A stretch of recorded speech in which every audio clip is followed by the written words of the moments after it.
Okay.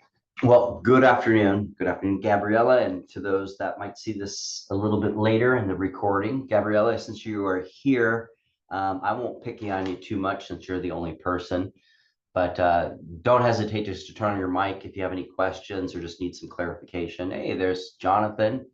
Nice to see you. We're just about to get started, Jonathan. So here we go.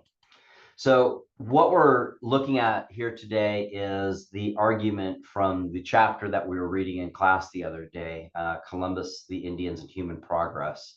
And so we were acquainted with this story of Christopher Columbus arriving in the Caribbean, sailing from the Canary Islands, meeting the Arawak and other indigenous people in the Caribbean islands, and really just inflicting hell on earth on all of these people, and just basically unfolding what is necessary when it comes to colonizing and to basically imposing your will on other people for profit, right, and status and glory and all of that. So what he does is he presents this very engaging story, as difficult it is to kind of get through when you're really faced with the fact that this actually happened and it happened to real human beings. He pauses and he's going to present his argument for the entire book, right? So let us begin. So this is about a third of the way through chapter 1. This is where this begins. And I got it. Typically, I do this as an assignment in class. And I break students into 3 groups, and then we go over each argument. But because of a few things that were unexpected, mainly my son hurting his arm in football practice, we weren't able to do this in class. So I don't want to take up too much time in class, but this will be recorded and presented as an extra credit opportunity where you answer some questions. But let's begin. So this is part 1 of the argument in the way I have it organized. It's not organized this way in the chapter, obviously. It's just one continuous text that goes on for about 2.5 pages. So following the story of Columbus and the Arawak and everything that went with that, this is where he begins his argument. Thus began the history 500 years ago of the European invasion of the Indian settlements in America. That beginning, when you read Las Casas, even if his figures are exaggerated, were 3 million Indians to begin with, as he says, or less than 1 million, or some historians have calculated 8 million, or others, as others now believe, is conquest, slavery, death. When we read the history books given to children in the United States, it all starts with heroic adventures. There is no bloodshed, and Columbus Day is a celebration.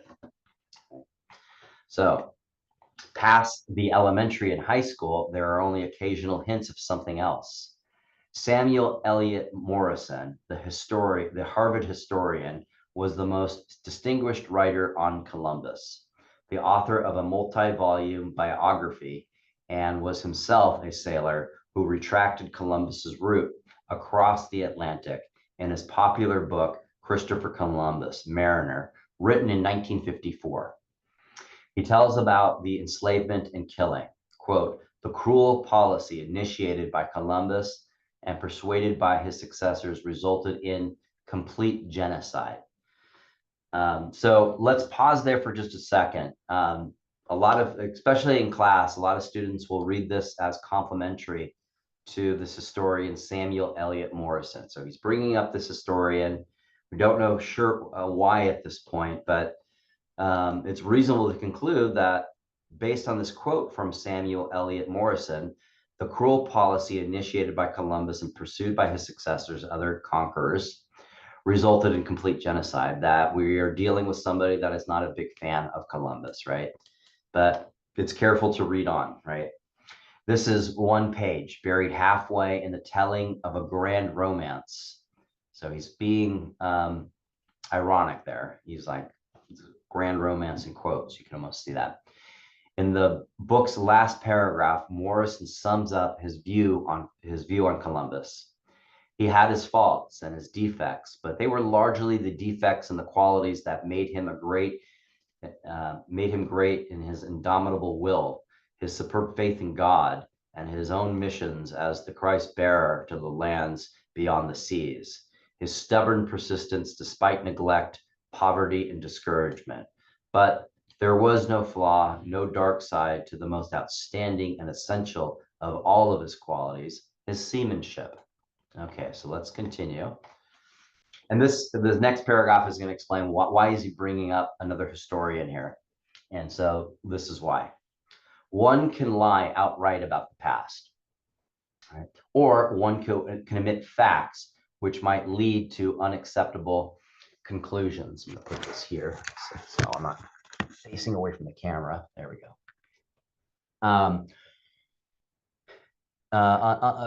Might lead to unacceptable conclusions. Morrison, the historian that we were just reading there, does neither. He refuses to lie about Columbus.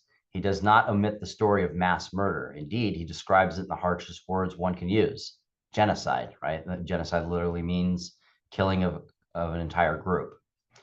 But he does something else. He mentions the truth quickly and goes on to other things more important to him. Outright lying or quiet omission takes the risk of discovery, which, when made, might arouse the reader to rebel against the writer. To state the fact, however, and then to bury them in a mass of information is to say to the reader with a certain infectious calm, yes, mass murder took place, but it's not that important. It should weigh very little in our final judgments. It should affect very little of what we do in the world, right? So this is Howard Zinn pointing out that, kind of just pointing out that deceptions in history are not apparent. They're not obvious. It's not going to be something that you read and go, oh, this person's lying to me. In fact, Morrison isn't lying. He is basically saying that, yeah, Columbus committed genocide, but he was a great seaman. So Morrison himself was a sailor, so he's obviously admires to them. There's essentially nothing wrong with that, but we're reading from the point of view of Howard Zinn, who does find something wrong with this, right? And so it's not like he was a bad governor and just not good at politics. And so, and is chiding Samuel Morrison for emphasizing his heroic sailorship. The guy committed genocide. So if we go with a low estimate of the population of the Caribbean, 1 million people, some people put it up to 8 million people, completely almost wiped out entirely within 10 years. The Arawak completely gone. So genocide happened, and Morrison is not hiding that. But it's sort of the equivalent of if you were to come across somebody talking about Hitler. Yes, Hitler committed genocide, comma, but he was a great public speaker and had great leadership qualities, right? That might raise your eyebrows there, right? There is no but after genocide, right? What are we talking about after genocide? I guess you could redeem his qualities of being a sailor, but you know what? There's probably other sailors that are just as good, if not better, to redeem and to admire. That's where Zinn is coming from on this. And let's continue to build upon this. It's not that the historian can avoid emphasis of some facts and not of others. This is as natural to him as the map maker, who, in order to produce a usable drawing for practical purposes, must first flatten and distort the shape of the earth, like make it flat, right? Then choose out of the bewildering mass of geographical information those things needed for the purpose of this or particular map, right? So yeah, most maps are just one-dimensional. Obviously, that's not representational, but you're doing it for the consumption of other people to see it and to kind of have a general understanding of the geography, right? And so he's basically comparing a historian to that, but he's saying there's something a little bit different going on here. So let's continue. So my argument cannot be against selection, simplification, emphasis, which are inevitable for both cartographers, that's a map maker, and historians. But the map maker's distortion is a technical necessity, right? So yeah, it's a little bit easier to view the map of, I don't see if you see that map behind me, it doesn't matter. To make it one dimensional so you can put it on a wall so you can see it easier. That's a technical necessity, is what Zinn is talking about here, for the common purpose shared by all people who need maps. The historian's distortion is more than technical. It's ideological, right? So ideological, like an idea, so you have a certain set of beliefs, and examples of ideologies are communism, capitalism, Christianity, existentialism, democracy, right? These are ideas, and it has a certain set of tenets and philosophy that underpin it, that people might gravitate to and either advocate for or detract from, push back against, right? And so he's saying that any distortion that a historian makes is always motivated by ideology in many ways. So it's real. And why? Well, it is released into a world of contending interest, right? That's critical to understand. So take note of that, where any chosen emphasis supports, whether the story means to or not, some kind of interest, whether economic or political or racial or national or sexual, right? So he's going to build upon this idea of contending interests and the ideology that historians put out, whether they're conscious of it or not, right? And Zinn's going to point out that, hey, as an historian, I am very conscious of my ideology, which we can discuss more. And just as a reminder to Gabriella and Jonathan, if at any point you have a question or need some clarification, don't hesitate to interrupt me and turn on your mics. Furthermore, this ideological interest is not openly expressed in the way a map maker's technical interest is obvious, right? This Mercator projection for a long-range navigation for short-range, you'd be better use a different projection, right? No, it is presented as if all readers of history, this is interesting, had a common interest, which historians serve to the best of their ability. So what is he talking about here? Let's see. This is not intentional deception. The historian has been trained in a society in which education and knowledge are put forward as technical problems of excellence and not tools for contending social, race, and nations, right? So, yeah, this is he'll build upon this, but keep that in mind, right? So many historians, he's arguing, he could be wrong on this, so keep that in mind. It's just one guy writing. He's a trained historian, but right, this is essentially an analysis based on an opinion. But he's arguing that most historians view scholarship as technical problems, as a way of creating a common narrative that we all share as Americans, or if you're studying English history, as English people, or Russian as Russian, right? So on and so forth. And not as a tool to examine and to better understand contending interests found in social, class, and race, and in nations, right? It's not that most historians ignore those things. It's part and parcel of what a historian looks at, but they are just factoids and aspects of their narrative. What Zinn is going to do is he's going to really hone in on these contentious issues, where you do see contention between individuals and groups of individuals centered around social, classes, race, and nations. So going back to Columbus here, to emphasize the heroism of Columbus and his successors as navigators and discoverers, and to de-emphasize their genocide is not a technical necessity, but an ideological choice, right? So it's not, he's again, Morrison is simply de-emphasizing genocide. He's not trying to bury it. He's not trying to lie about it. He says, yeah, the guy committed genocide, but it's just a sentence, and he moves on and said, well, what's really important about Columbus is he was a great sailor, right? That's not a technical necessity. It's not, we're not omitting that because there's not enough room in the story of Columbus to fit in the genocide, right? From Zinn's perspective, that is the story, right? And it should not be omitted, certainly. and it should not be de-emphasized because that is the story of Columbus, right? One could disagree with that. Certainly, I'm sure Morrison would greatly disagree with that, but this is where Zinn is coming from. It serves unwittingly to justify what was done. My point is not that we must, in telling history, accuse, judge, condemn Columbus and absentia. It is too late for that. It would be a useless scholarly exercise in morality, but the easy acceptance of atrocities as a deplorable but necessary price to pay for progress. Right? And here's some examples. Hiroshima, right? We had to bomb Hiroshima with nuclear weapons because it ended World War II. So unfortunate but necessary, right, is the narrative there. Vietnam, to save Western civilization.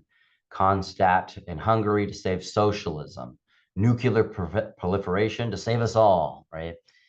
This is still with us. So this idea that, yeah, genocide is bad, but it's necessary on occasion. These bad things that happen in history are necessary because it's leading to a better place and time for us all. One reason these atrocities are still with us is that we have learned to bury them in a mass of other facts. This is an interesting analogy here coming up. As radioactive wastes are buried in containers in the earth, we have learned to give them exactly the same proportion of attention that teachers and writers often give them in the most respectable classrooms and textbooks. This learned sense of moral proportion coming from the apparent objectivity of the scholar, keying on that, right? The apparent objectivity. There is some objectivity when it comes to history. You are dealing with primary sources, you're dealing with evidence, but it's not 100%, it's not like science, right?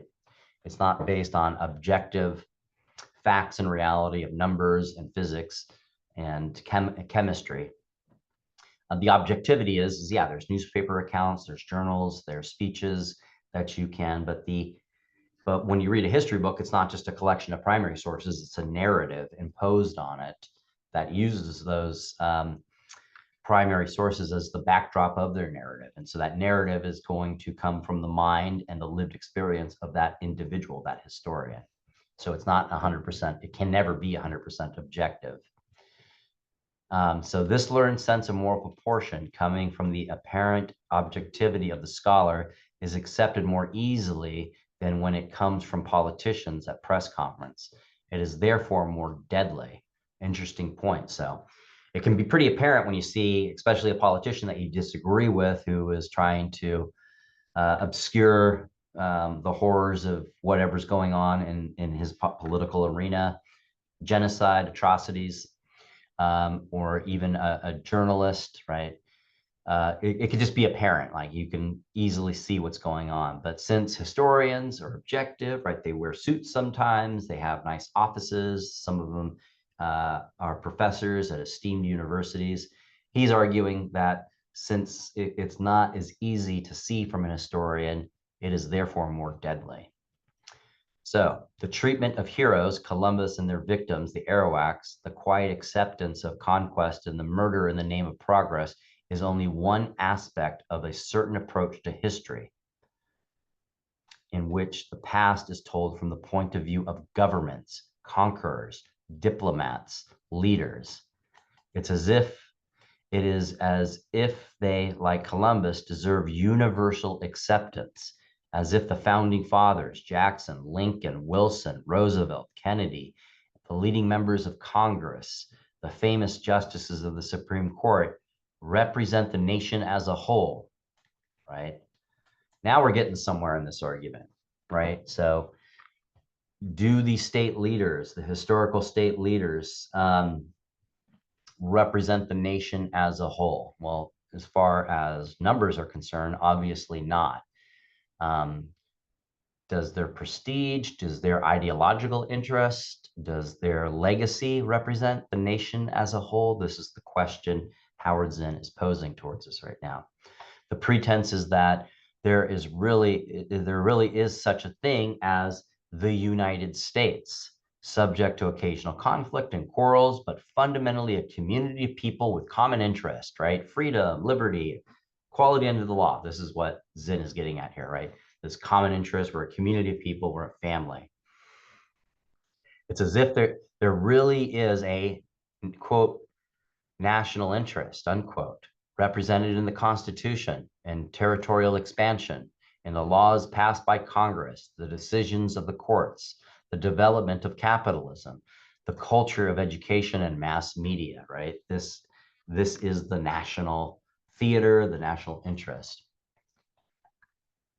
So he continues to build upon this, right? So this is still exploring, is history really the history of the statesmen that made it up, and the important leaders and all of that. So he continues, history is the memory of states, wrote Henry Kissinger. Henry Kissinger was Secretary of State under Richard Nixon, a very controversial individual that is usually given a lot of blame for the outcome of the Vietnam War. And not to get too much into him, but a very controversial individual. Once you scratch the surface and learn something about him, somebody that a lot of people around the world don't necessarily like. He has his admirers and respect about him, but there are certainly lots of people that do not like this guy. Wrote Henry Kissinger in his first book, A World Restored, in which he proceeded to tell the history of 19th century Europe from the viewpoint of the leaders of Austria and England, ignoring the millions who suffered from those statesmen' policies. So this is kind of, practically speaking, this is what he's getting at.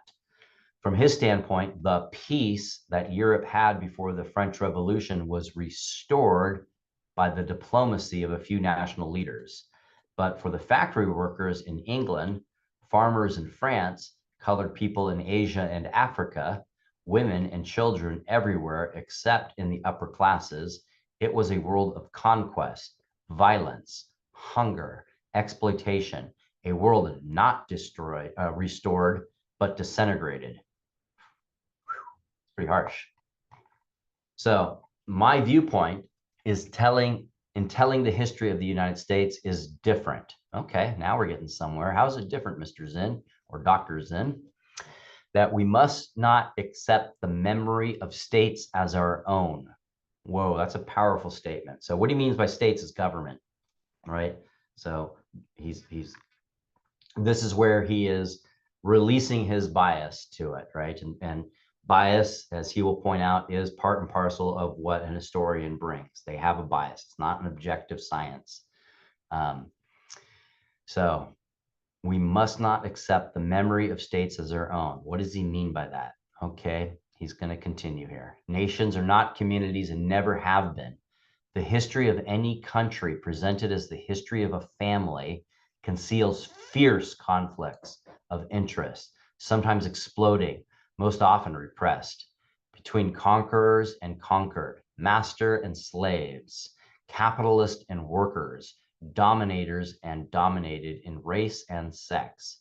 And in such a world of conflict, a world of victims and executioners, it is the job of thinking people, as Albert Camus suggested, not to be on the side of the executioner.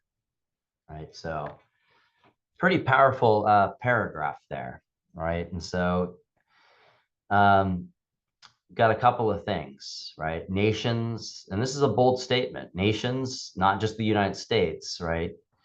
England, France, Portugal, Spain, these are not communities and never have been. That's a pretty bold statement that somebody could easily push back against, but let's see what he has to say here. The history of any country presented as a history of a family conceals fierce conflicts of interest, right?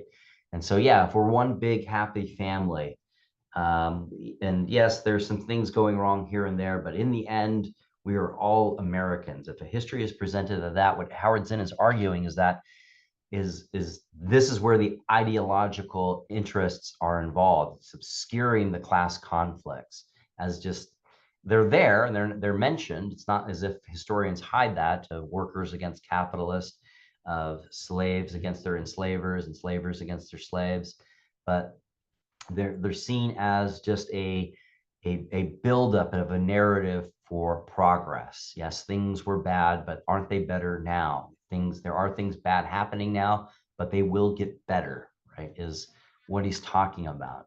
And that discounts the loss, the lives that were lost, not just being killed, but the lives that were lost in being oppressed, the loss of dignity, the loss of being able to enjoy sitting with friends and family and loved ones, of having leisure time. If you're enslaved, very difficult for that stuff to happen, right?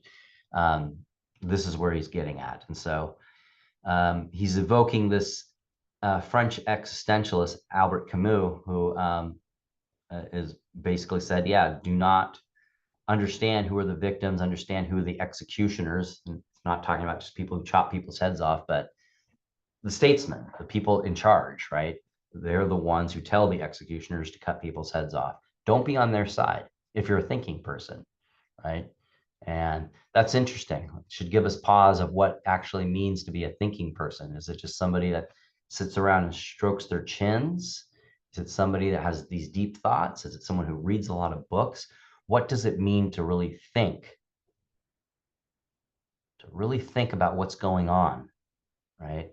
Hold on to that. Let's see if he fleshes that out.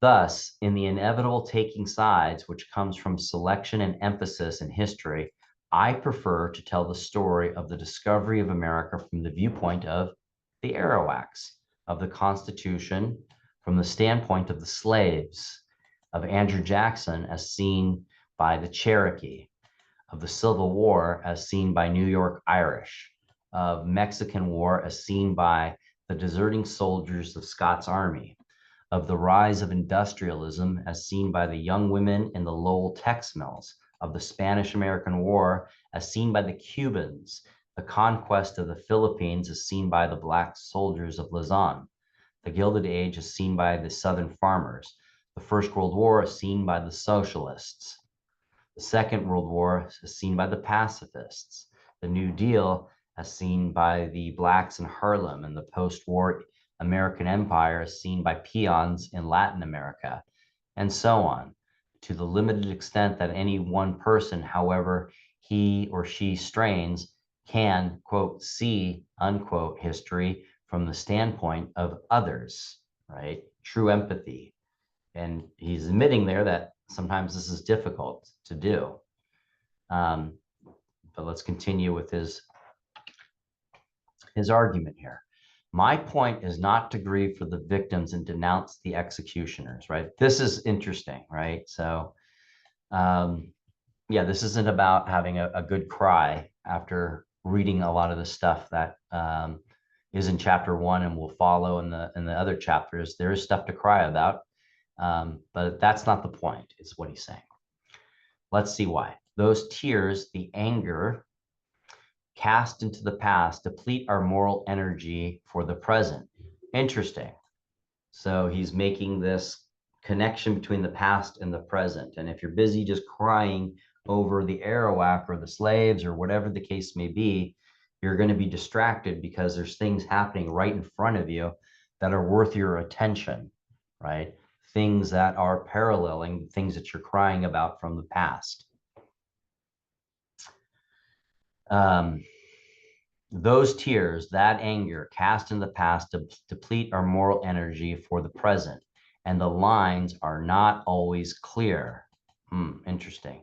In the long run, the oppressor is also a victim. Interesting. What does he mean by that? In the short run, as so far human history has consisted only of short runs, the victims themselves, desperate and tainted with the culture that oppresses them, turns on other victims. So there's a couple of things going on here that's worth our attention. So to touch on what he means by, what I think he means by the oppressor is also the victim, you see that sentiment expressed in this book, The Incidents of the Life of the Slave Girl. Harriet Jacobs will stop every once in a while with her narrative and say, I feel sorry for my oppressor, for the character in the book, Dr. Flint. He's a broken man. He's cruel. He is short-sighted. He lords over me. this guy doesn't know what love is. So he's just as much of a victim in the institution of slavery and patriarchy as I am as an enslaved woman, right? One, very gracious, but also very true, right? There's no way anybody being on the side of the executioner is going to have a fulfilled life. You will live in a separate, you view the world as as an ecosystem of separate beings with contending interests that you need to grab what you can and to take what's yours, right? Might make you comfortable, right? But your life is going to be void of love. So, still, understanding the complexities, this book will be skeptical of governments and their attempts through politics and culture to ensnare ordinary people in the giant web of nationhood, pretending to a common interest. I will try not to overlook the cruelties that victims inflict on one another as they are jammed together in the boxcar of the systems, right? And that's true, right? And so I remember I was just recently watching a movie with my wife, and it was about Native Americans, and there was a character that was scamming and stealing from his fellow Native Americans, and she made the point that no, he's bad to his own people. Um, well, he's just yeah, but he's caught in a system where he's been so victimized and traumatized that he's just trying to etch out what he can for himself, right? In this book, Incidents of the Life of the Slave Girl, you'll see a character, I think her name is Jenny, but she is a not trustworthy enslaved person from the standpoint of other enslaved people, because she will tell on you if you're planning on running away, right? Why is she doing that? Well, she's probably trying to cultivate some acceptance and privilege from the master, right? And so, yeah, you might have a better life if you tell on other slaves who are planning on running away or some sort of mischief, right? I don't want to romanticize them, but I do remember in a rough paraphrase, a statement I once read, the cry of the poor is not always just, but if you don't listen to it, you will never know what justice is. Yeah, that's getting at the heart of it. Why is he focusing on the losers of history, the oppressed? Yeah, that is where justice is not only found, but that's where it emanates from, right? People in power aren't going to yield any of their power to the oppressed, right? That's why they're oppressing them. They're standing on their backs in order to grab what they can for themselves. But the people who are having their backs broken by the system are the ones that are going to push back and to fight and to try to etch out a better life for themselves and the people that are going to come after them, right? So anything that you might take advantage of, take for granted, minimum wage, a safer working environment, um, um, the reality that women can vote, civil rights, right? The end of segregation, all of that stuff didn't come obviously from the oppressors. It came from people that were being oppressed that sacrificed a lot during their lives.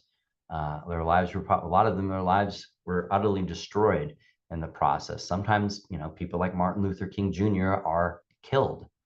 They are the oppressed, and they know what justice is because it's being denied them. And they clearly see a vision of the world where it doesn't have to be this way. And they fight to make that vision happen. Some cases they're successful, others they're not.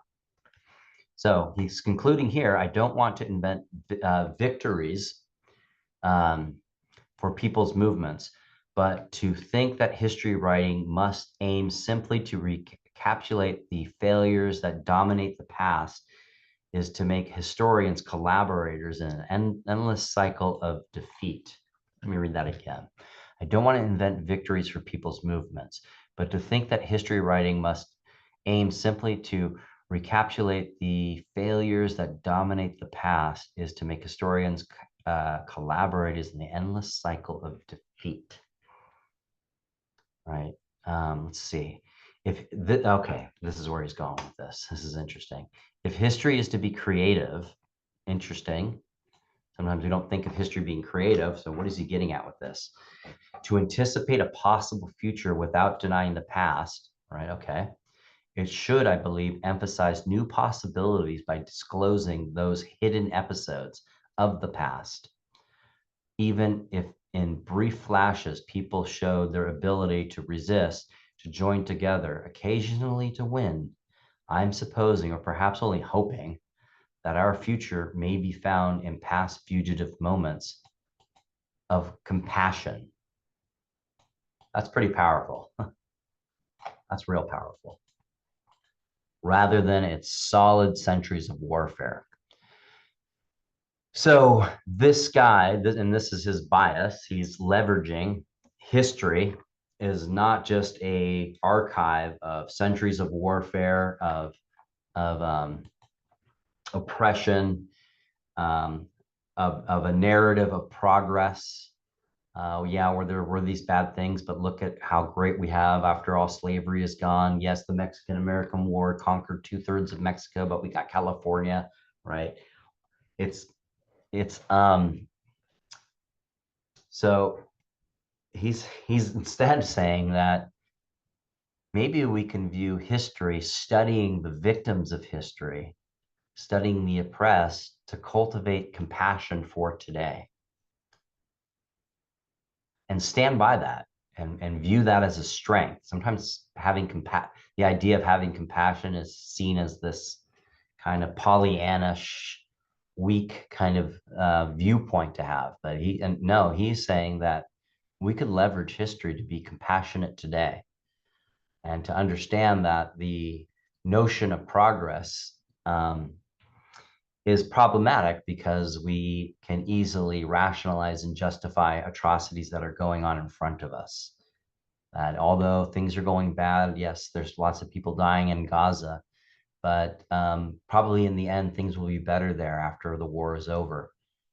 Maybe, but right now, things aren't better. And that's really all that matters, right? The future and a narrative of the future doesn't exist. Those are just words. Now exists. And when people are in pain and people are dying and people are being brutalized, that has an impact and an impact on the future. And that's real, right? If we're, just as an example, if we're indeed worried about terrorism, guess what? At least a certain percentage of young men in Palestine are going to be probably becoming, right? They're probably pretty angry and distraught and want revenge, right? And so I wouldn't be surprised at all if we have some sort of terrorist attack right here in this country, since the United States government is the government that is funding the war machine in Israel, right? So this is what he's getting at, right? If you want to really solve problems, study the past. You could learn strategies. You could learn the ordeal people went through. You could learn about the ideologies of the oppressed and what they were trying to convey, and look around and see what's in your community and apply compassion and use that as a pillar of strength, as something to be proud of, not something to be ashamed of. Warfare is shameful. You know, pillaging and brutality is shameful. It's pathetic. Compassion takes strength. It takes courage. And sometimes it takes great sacrifice, right?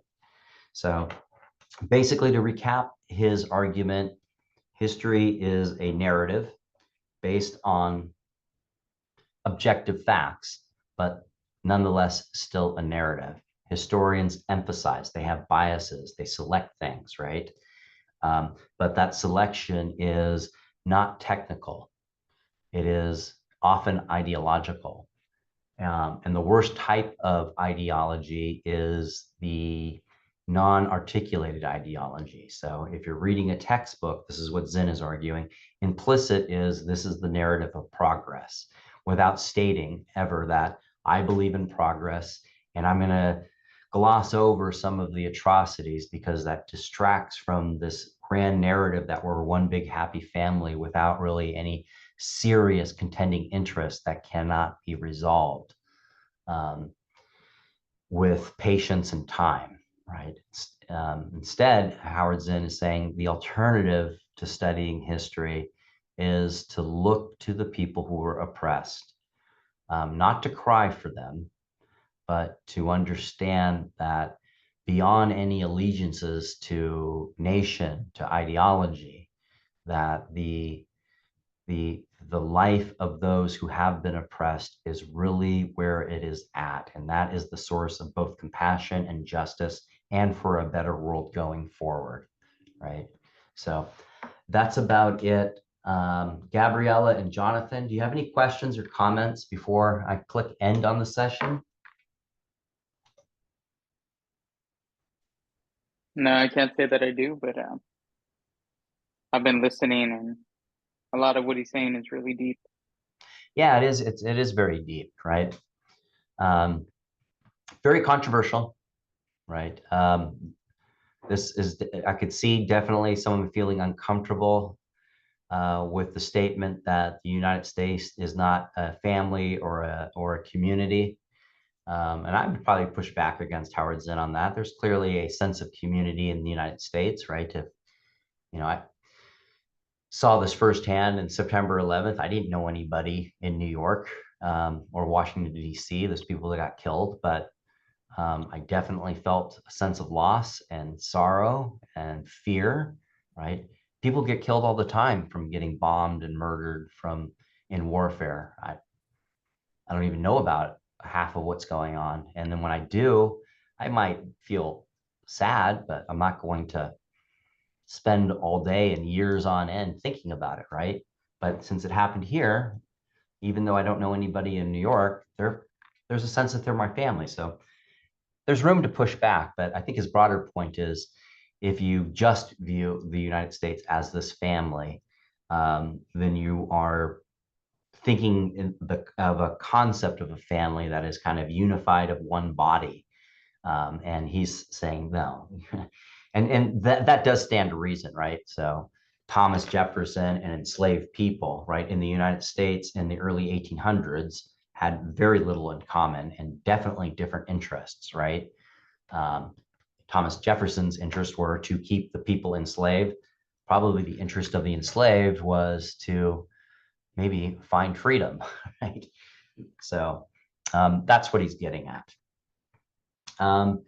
Yeah, so if there aren't any more questions or comments, I'll conclude this. I'll post this in Blackboard a little bit later, and it'll be an extra credit opportunity. Certainly fodder if you find anything relevant for your notes and or for the unit essay exam. So definitely use it as such. But no questions or comments. We'll call it an afternoon. Thank you guys for participating. Talk with y'all later.